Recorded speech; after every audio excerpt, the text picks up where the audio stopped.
Imagine a world of silence. Now imagine hearing your loved one's voice for the first time. That's the reality unfolding in 2025, thanks to gene therapy that restores hearing in children born deaf.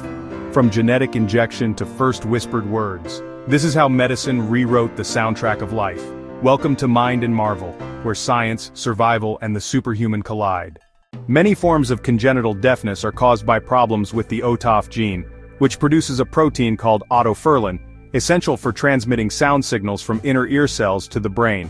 Without otoferlin, the ear hears, but the signal never reaches the brain. That's the silence these children live in. Scientists use a harmless viral vector, typically AAV, to carry a healthy copy of the OTOF gene, injecting it directly into the cochlea. The inner hair cells take up the gene and begin producing otoferlin. And remarkably, within weeks, children start detecting sound again. In trials at Fudan University and Mass Eye and Ear, 5 out of 6 children born deaf regained hearing after bilateral injections, able to locate sounds, understand speech, and even appreciate music. In the UK, baby Opal, treated unilaterally, could hear whispers within 4 weeks, and near normal hearing by 24 weeks. More recently, a 10-patient trial in China showed all regained significant hearing. Even teens responded well. Early childhood hearing is vital for language and brain development.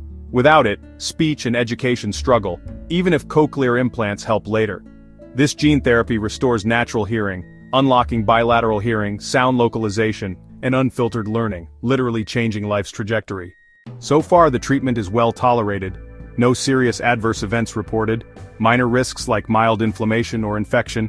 Bilateral injection is more complex but manageable, but the therapy currently targets specific genetic mutations. It won't fix non-genetic or very common types of hearing loss.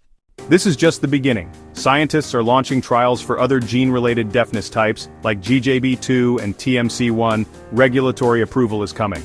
We may soon see FDA or EMA-approved gene therapies transforming how medicine treats deafness. Equipment and costs must be scaled, but the promise? A generation of children born hearing. From silence to speech. From darkness to discovery.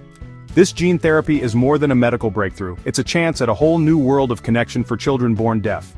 If this story moved you, hit like, share, and subscribe for more science that changes lives.